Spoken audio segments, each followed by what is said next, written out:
Unified payment interface यानी UPI से होने वाले भुगतान पर अब शुल्क लगाने का रास्ता तो साफ होता दिख रहा है, लेकिन इस शुल्क से ट्रांजैक्शन से जुड़ी 71% राशि मुक्त रह सकती है। टैक्स संबंधी नियमों में संशोधन के लिए लाया गया टैक्सेशन एंड अदर लॉज संशोधन बिल 2026 गुरुवार को लोकसभा में पारित हो गया है। लोकसभा में इस बिल को केंद्रीय वित्त मंत्री निर्मला सीतारमण ने पेश किया था। हालांकि इस बिल में इस बात का कोई जिक्र नहीं है कि यूपीआई से जुड़े किस प्रकार के या कितनी रकम के बाद के ट्रांजैक्शन पर शुल्क लगाए जाएंगे। जानकारों व वित्त मंत्रालय दोनों का कहना है कि ये आरबीआई और national payment corporation of India यानी एनपीसीआई तय करेगा। वहीं बिल के पास होने पर सियासत तेज होती नजर आ रही है। बीजेपी और उसके सहयोगी दलों के नेताओं ने इसका समर्थन किया है। देखिए, आम जनता पर इसका बोझ नहीं पड़ेगा।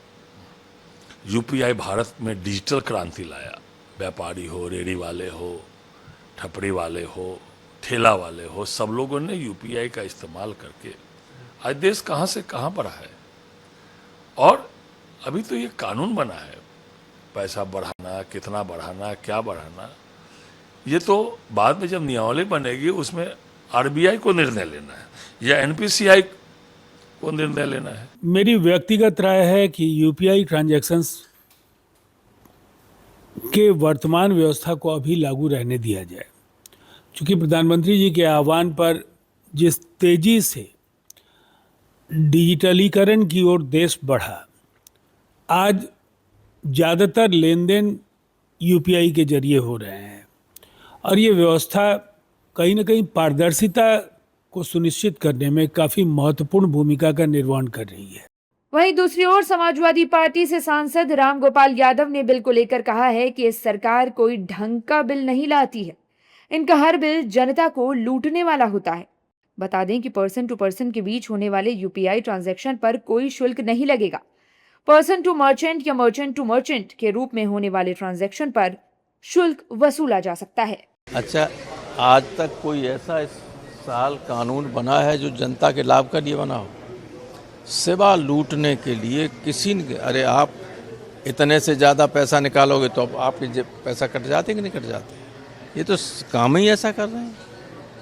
कोई काम ऐसा नहीं कर रहे हैं जो कोई प्रोडक्टिव काम हो।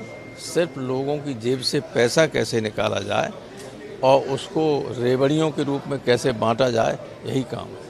वित्त मंत्रालय के आंकड़ों के मुताबिक वित्त वर्ष 2025-26 में यूपीआई प्लेटफॉर्म से कुल 24,161.69 करोड़ ट्रांजैक्शन किए गए, जिनका मूल्य 314 लाख करोड़ रुपए बताया गया है। वित्त मंत्रालय के आंकड़ों के मुताबिक इन 314 लाख करोड़ रुपए में से 71% राशि P2P यानी कि दो व्यक्तियों के बीच होने वाले ट्रांजैक्शन की थी, जिन पर कोई शुल्क नहीं लगाए जाने की बात की जा रही है। ट्रांजैक्शन की 29% राशि पर्सन टू मर्चेंट यानी कि P2M के बीच के ट्रांजैक्शन की थी, जिनमें 2000 से अधिक के यूपीआई भुगतान पर शुल्क लगेगा। वित्त मंत्रालय के आंकड़ों के मुताबिक पिछले वित्त वर्ष में पर्सन टू मर्चेंट स्तर पर होने वाले कुल ट्रांजैक्शन में सिर्फ 4% ट्रांजैक्शन 2000 रुपए से अधिक के रहे। पर्सन टू मर्चेंट ट्रांजैक्शन में 59% ट्रांजैक्शन 0 से 500 रुपए के थे। 2000 रुपए से अधिक राशि के यूपीआई भुगतान पर शुल्क लग सकता है। वित्त मंत्रालय के आंकड़ों के मुताबिक पिछले वित्त वर्ष में P2P स्तर पर होने वाले कुल ट्रांजैक्शन में 59% ट्रांजैक्शन 0 से 500 रुपए के बीच थे। P2P स्तर पर होने वाले कुल ट्रांजैक्शन में 20% ट्रांजैक्शन 2000 रुपए से अधिक के थे। P2P को शुल्क से मुक्त रखने की बात है, इसलिए इन पर कोई फर्क नहीं पड़ेगा।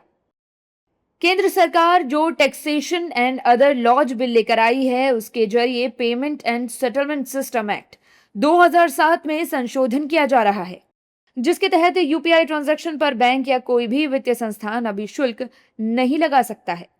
जानकारों का कहना है कि बैंकों को यूपीआई सेवा का संचालन करने में सालाना करीब 10,000 करोड़ रुपए खर्च करना पड़ता है। अभी 700 से अधिक बैंक व वित्तीय संस्थान यूपीआई सेवा मुहैया कराते हैं। वहीं मिली जानकारी के मुताबिक शुल्क मिलने से बैंकों को यूपीआई ट्रांजैक्शन प्रणाली को मजबूत बनाने में मदद मिलेगी।